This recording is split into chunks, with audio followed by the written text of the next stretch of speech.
I cannot believe that when I was in high school in 2010, all right, already back then, I was already telling people that student loans are a scam. And I was 16 years old, okay, when I said that. I was already telling everyone that I knew, my friends, my teachers, my guidance counselor, student loans are not a good idea. Don't borrow them, because if you do not get a job that pays you well enough to pay your monthly payment, the interest will compound on top of that. You will owe late fees, penalties, and not only that, you can never declare this in bankruptcy. So basically, the collateral for a student loan is your future labor. So if you cannot pay back your student loans, forget it. What do you owe? Your future labor.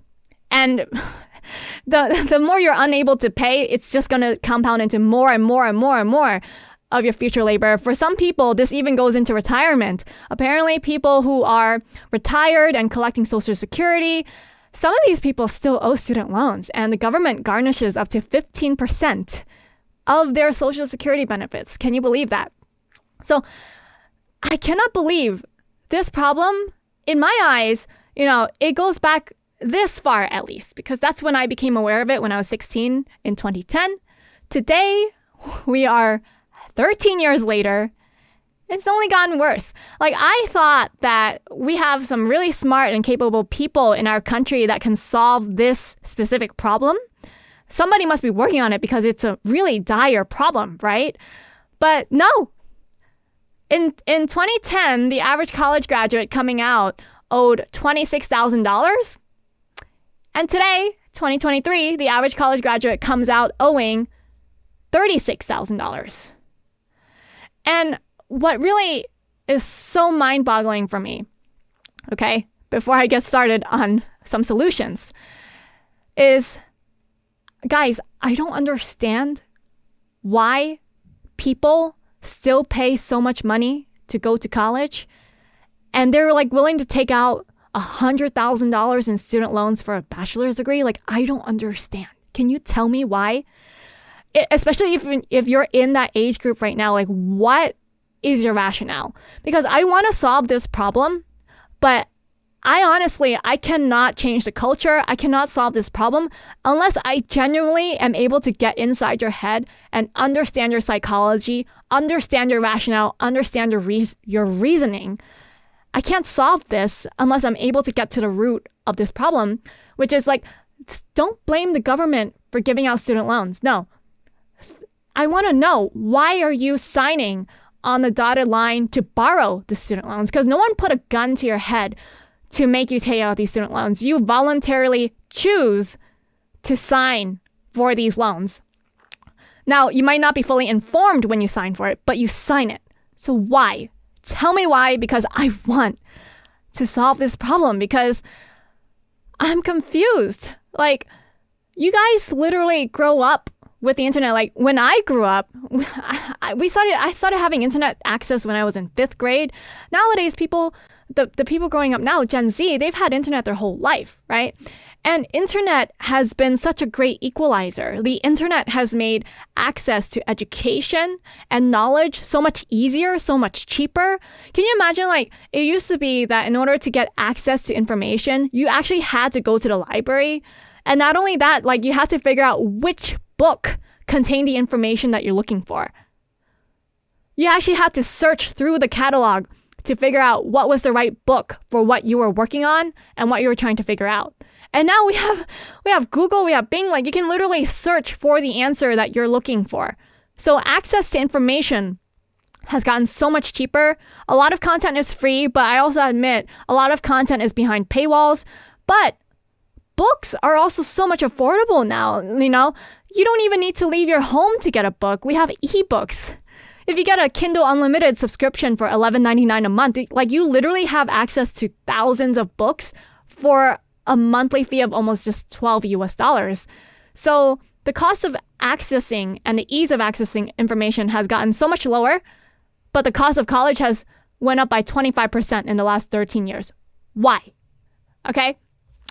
So now I want to actually go over my solution, because it's based on my own experience of how I did my education after I finished high school, but didn't go straight to college. And actually, I think this is the way to go. Maybe there's another solution, but I actually think what I'm going to propose makes a lot of sense. Okay. Back when I was in high school and I was trying to figure out what to do after high school, like how can I figure out what I want to do, right? Well, all I could find were gap year programs that cost $10,000. Like they were asking me to fork over $10,000 to go travel abroad to some foreign poor country and become a volunteer to help out the locals or something like that. But let's be honest, 18-year-olds don't have skill. How can you volunteer and actually make a difference and help? It's a whole scam industry in itself, but let's not get into that. Like, how can you actually get an education without paying through the roof? Here's my solution. It's something that costs only about $100. It's not about cost, guys. Don't associate how good something is with cost. Quality doesn't always necessarily equate to cost. What matters is value. Here's what you can do. In a previous video, I talk about how you can use Amazon to figure out what your career interests are because Amazon has 16,000 book categories for you to sort through. So what I want you to do is I want you to go back to that video if you haven't seen it yet and just do the 15-minute free exercise that I show you in that video. After that, come back here, okay? Now you have a prioritized list based on that video. Now, we're going to look at the first thing on the top of your list that you really desire or you have a curiosity about. Maybe that's where you want your career to go. All right. What I want you to do is you're going to create a list of the top 20 best-selling or top-rated books in that specific subcategory. And you can either go on Amazon and actually go to that specific subcategory and then just look at their bestseller list. Or you can actually save yourself some time. And if you just go to ChatGPT, I use the 4th version. So the ChatGPT 4 is so much better than 3.5. You can just prompt it and say, give me the top 20 best-selling or top-rated books in this specific genre. What you do with that list now is I want you to check out which ones are available at your local library and which ones aren't available, which means you have to pay. Okay? And then after that, you literally just read those free books that you can get from the library first. And then if you're still interested after reading all the free books, you can pay for the secondhand books or for the ebooks and read all 20. This, my friend, is the equivalent to getting a college education. Because when you think about it, a bachelor's degree requires 120 credits to graduate.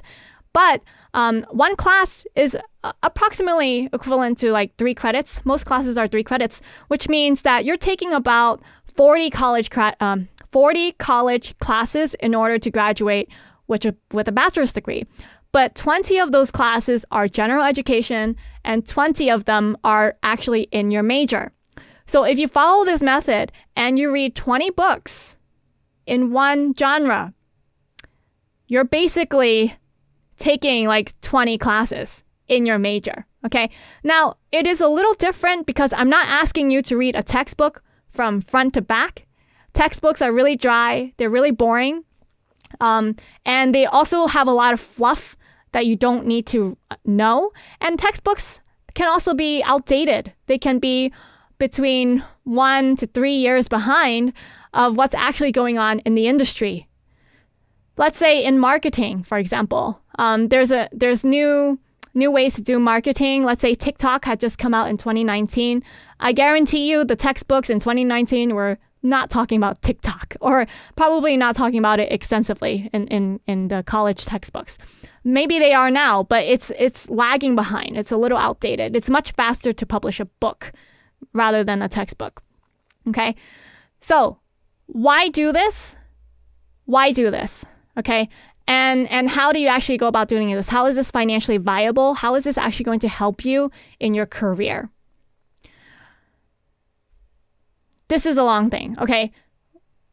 What I want you to do is, if you came from a poor family like me, my parents, they're Chinese working class immigrants. We didn't have a lot of money, okay? I didn't have a lot of money when I graduated high school. I never asked my parents for money after I finished.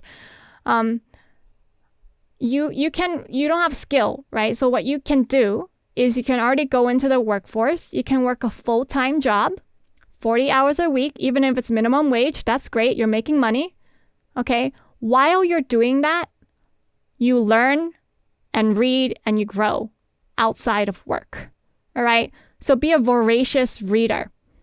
This is what I did after I finished high school. Even when I was working at a cashier at the grocery store, every Friday, I went to New York Public Library. I borrowed books. I scoured all the books I could get, because I wanted to learn more. I was basically getting a free education. But I was aimless in my plan. If I had to do it all over again, I would have been so much more efficient. I want you to do it this specific way. The reason why is because when you really focus in on a subject, like let's say you go for the first thing on your list. Let's say the first thing on your list was marketing, and 5 books in, you realize, geez, goddamn, marketing is so boring. I thought I would have liked it, but man, I'm just not interested. I can't keep reading these books. Then move on to the second thing on your list from that exercise I showed you. You don't have to do marketing. It's almost like a fail fast, fail cheap kind of method.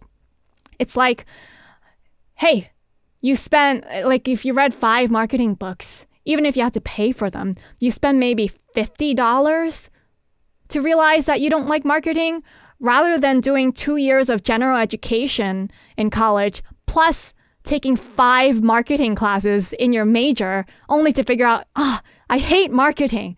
And then you feel like because you've sunk so much time and cost into it, you have to stick with it. This is the fail fast, fail cheap. And it is so much faster and easier to figure out what you like and don't like by following this method. So after 5 books, marketing's not for you. Okay, maybe you like public relations. Public relations was number 2. Great. Make a new list of 20 books and read those. Okay? And if you can read all 20, I honestly think you are better off than most college students. You're better off than the average college student. Because if you read all 20 and then you're like, yeah, I like this, and this happens to be a field that doesn't require a college degree to get an entry-level job in, you can already go straight for the career you want to do. You don't have to do all of this college work to figure out and come out and you're the same as everyone else, right? Especially if it's an industry that doesn't require that degree. If it's an industry that does require the degree, then when you do finally go to college, you will have money because you've worked a full-time minimum wage job. So you've saved up the money while living at home with parents, probably. You've read 20 books on the subject. So when you go and you take those classes, you can sit in the front row seat and you can ask the professor really, really deep questions. Hey, we're talking about this concept in class. I actually read this book outside of class, and it reminds me of this, blah, blah, blah. Can we find a connection there? You can ask far deeper questions than the rest of your classmates. This will help you stand out. Your professor will give you excellent recommendations.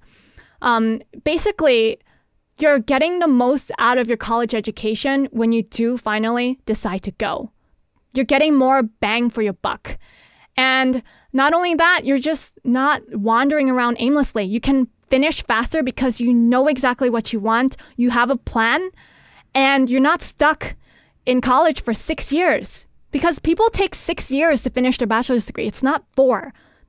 What's counted as a successful graduation rate is 6 years. It's not 4, guys. But if you have a plan and you go in there with a plan and you're just like executing everything you planned out before you even decided to attend, I think you can finish in 2.5 years, maybe 3 years. I finished my bachelor's degree in 1 year and 9 months. I'm not kidding you. I finished it 1 year and 9 months because I went in there with a plan. So while my peers that I finished high school with, we graduated in 2013, right? When we graduated, they went straight to college in 2013. I didn't go to college until 2015. I worked a whole string of minimum wage jobs. I had saved money. I learned how to live on my own without my parents. I learned a whole bunch of life skills in those 2 years. And I went to college in 2015. I finished my bachelor's degree in 2017, the same year that my peers also finished their bachelor's degree. So I didn't fall behind. People were calling me a loser. They were calling me a failure. But in the end, I finished my degree at the same time as my peers. And I graduated without any student loan debt. And I was super focused. I came in there with a plan. If this makes sense to you, follow it, execute it. This is actually going to be a 3-part series, right? I'm actually going to do a second video on how you can actually find the books. Like some people, I feel like they need help to visually know, like, okay, click here, click there. So I'll actually make a video showing you how to find those books on Amazon or using ChatGPT, and then showing you how to create a list of those books and find out the cost, yada, yada, because some people actually need that help. So I will do that if you need it. But I will also make a third video on what you can say in a job interview if an employer is asking you why you're qualified for the job if you don't have the degree. Especially if the job doesn't need a degree, or it's asking for a degree, but it was a stretch for you and you decided to apply anyway and you got the interview. So they're asking you this question and you're not really sure how to answer. There is a way to spin this in your favor so that it makes it look like you are the best candidate for the job, and they will jump on you to snatch you up real quick before someone else can. There is a way. And so you'll save a lot of money and you'll make a lot of money as well. All right. If you enjoyed today's video, please give it a thumbs up. Please subscribe. I plan on posting probably 2 videos, maybe sometimes 3 videos a day going forward, because I understand we are going to enter into a second Great Depression, guys. During the Great Depression, the unemployment rate was 20%. 1 out of 5 people out of work. And I want to be of help. I want to help you guys. So if you need help in your job search, ask me your questions, because I'm going to be as available as possible to make videos and give you information that actually works. So comment below if you have any questions. Share this video with people who need it. Like, for example, I think the people who need it right now the most, there's 2 kinds of people who would need it right now the most. One is the person who's in high school who doesn't have mommy and daddy who's going to pay for their college tuition, right? They're not well off. So if you know someone who's in high school, not well off, won't have mommy and daddy pay for college, therefore they might need to take on a student loan, and they're lost in their career, and they're not sure exactly if they go to college, what they want to do. Send them this video, because you will save them so much time and so much money. They will thank you for it, because they won't need to have a student loan debt that takes 21 years to pay off. The second kind of person that this video is good for, if you could share it with them, would be for someone who just recently got laid off. The problem is we're about to head into a second Great Depression. There are massive layoffs. And the problem with this is people think, oh, if I want to get a job quickly, if I want to be more marketable in the job market, then I need to go back to school and get a degree. Maybe during this Great Depression, the best thing for me is to go back to school, take on student loan debt to fund it, because if you're going back to school, you're getting another degree. And of course, you're going to have to pay for that yourself with student loans if you can't pay out of pocket, right? And they think, like, I'm just going to go to school. I'm just going to wait it out. I'm going to wait it out until the economy is better. That way, when I come out of school, I can get a job quicker. Like that is people's thinking. That is how people think. And I don't want people to have that mentality where they're going to be financially worse off a few years from now than they are now today. So help me, please. Stop them from borrowing student loans, okay? That's it for you guys today. I think I'm done for the night. I wanted to record maybe 2 more videos and upload today as well, but now it's time for dinner. I gotta go. If you want to get a signed paperback copy of the 5-Day Job Search along with a 10% off discount, head on over to AnnieYangFinancial.com to get your copy, and I will see you guys next time. Bye.